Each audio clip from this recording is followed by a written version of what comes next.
Bismillahirrahmanirrahim. Assalamualaikum warahmatullahi wabarakatuh. Saya Irwan Syauka dengan NPM 0227221175 semester 4. Saya mahasiswa dari Universitas Khairul Ternate, program studi akuntansi, Fakultas Ekonomi dan Bisnis. Teman-teman bersyukur kehadirat Allah Subhanahu wa Ta'ala yang telah mana ia masih memberikan kita nikmat kesehatan, umur panjang sehingga kita masih dapat menghirup udara-udara duniawi. Oke, di sini saya kenapa saya membuat ini video, karena di sini saya ingin melakukan tugas video saya untuk memenuhi mata kuliah, yakni mata kuliah metopen atau metodologi penelitian. Di sini saya akan membahas tentang konteks analisis. Oke, saya langsung lanjut saja. Oke, analisis konten atau konten analisis adalah suatu teknik penelitian yang ditujukan untuk membuat pendekatan karakteristik tertentu di dalam teks secara sistematik dan objektif. Metode ini digunakan untuk menganalisis berbagai bentuk komunikasi seperti teks, narasi, gambar, video, dan lainnya. Ide utama dalam analisis konten adalah bahwa banyak kata dari teks diklasifikasikan dalam kategori konten yang jauh lebih sedikit. Setiap kategori dapat terdiri dari satu beberapa atau banyak kata frasa atau unit teks lain yang diklasifikasikan dalam kategori yang sama. Analisis konten biasanya digunakan dalam penelitian kualitatif dan dapat digunakan untuk menganalisis semua bentuk komunikasi. Seperti yang pertama surat kabar, yang kedua berita radio, yang ketiga ikatan televisi, dan semua bahan-bahan dokumentasinya. Metode analisis konten adalah teknik penelitian yang digunakan untuk menganalisis isi informasi yang tertulis, seperti berita surat kabar, iklan, dokumentasi lainnya. Metode ini berkembang dalam ilmu komunikasi, tetapi sekarang digunakan dalam berbagai bidang ilmu sosial, termasuk ilmu politik, ilmu pendidikan, dan ilmu psikologis. Dalam metode analisis konten, data disajikan secara sistematis dan objektif, dan kemudian dianalisisikan menggunakan kriteria yang telah ditentukan. Proses analisis meliputi penggunaan kode atau kata kunci, klasifikasi data berdasarkan lambang atau simbol, dan penggunaan analisis tertentu untuk merumuskan suatu deklarasi. Teknik ini bertujuan untuk mengidentifikasikan maksud dan sifat komunikasi atau penulis mencari tahu isi dan maksud suatu teks dan menggabungkan dari kata berbagai sumber. Analisis konten juga dapat digunakan untuk menangani sejumlah besar data, melakukan seleksi data yang relevan yang menggabungkan data dari berbagai sumber. Oke, selanjutnya adalah cara pengumpulan data analisis konten.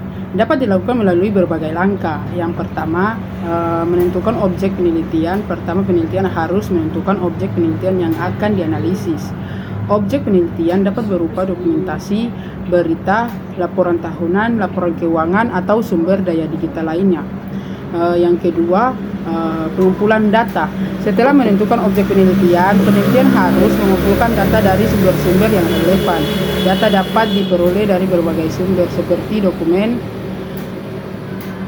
laporan, atau sumber daya digital.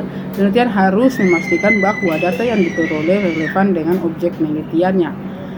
Yang ketiga, melakukan coding data, yaitu setelah mengumpulkan data, penelitian harus melakukan coding data. Coding data proses pengaturan data dalam kategori atau coding yang sesuai. Penelitian harus memilih coding yang sesuai dengan objek penelitian dan menyusun data dalam bentuk coding yang mudah dibaca dan bisa dipahami. Yang ketiga, pengelolaan data. Setelah melakukan coding data, kita harus meneliti pengelolaan data. Pengelolaan data adalah proses untuk membuat data lebih mudah dipahami dan dikendalikan. Penelitian harus melakukan reedukasi data, menyusun data dalam bentuk yang lebih mudah dipahami, dan menyajikan data dalam bentuk laporan. Yang keempat, menyusun laporan penelitian. Setelah mengelola data penelitian, kita harus menyusun laporan penelitian. Laporan penelitian adalah hasil dari proses analisis data. Penelitian harus menjelaskan langkah-langkah analisis, hasil analisis, dan kesimpulan yang diperoleh. Dan yang kelima, menganalisis data. Setelah menyusun laporan penelitian, kita harus menganalisis data. Menganalisis data adalah proses untuk menentukan tindakan-tindakan solusi yang dapat diambil berdasarkan hasil analisis data. Penelitian harus menjelaskan langkah-langkah analisis, hasil analisis, dan kesimpulan yang diperoleh. Dan yang terakhir, memperkasa pengetahuan. Setelah menganalisis data, kita harus meneliti perkasa pengetahuan. Memperkasa pengetahuan adalah proses untuk mengubah hasil analisis data menjadi pengetahuan yang dapat digunakan dalam praktik. Penelitian harus menjelaskan langkah-langkah analisis, hasil analisis, dan kesimpulan yang diperoleh.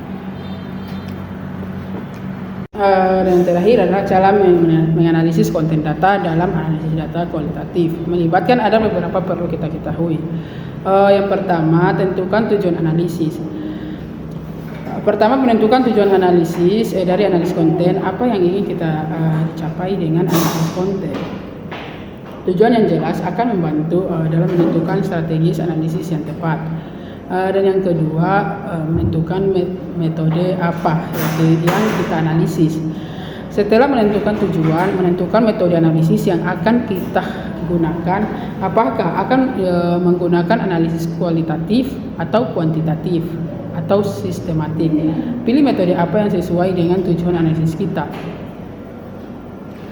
Dan ketiga, pilih konten yang akan diuji. Pilihlah konten yang relevan dan sesuai dengan tujuan analisis yang telah ditentukan. Konten yang diuji harus berhubungan dengan tujuan analisis kita. Dan yang keempat, melakukan analisis konten. Berdasarkan metode yang telah kita tentukan, melakukan analisis konten jika menggunakan analisis kuantitatif, menghitung jumlah kata-kata kunci dan frekuensi. Penggunaan kata, jika menentukan analisis kualitatif, baca dan analisislah pesan dan tujuan dari konten tersebut. Jika menggunakan analisis sistematik, pelajarilah dan analisislah simbol dan makna yang terkandung dalam konten tersebut. Dan yang kelima, buat kesimpulan. Setelah melakukan analisis konten, buatlah kesimpulan dari hasil analisis kita. Apa kekuatan dan kelemahan dari konten yang telah diuji. Kesimpulannya akan membantu dalam mengidentifikasi bagian yang efektif dan perlu diperbaiki dalam konten.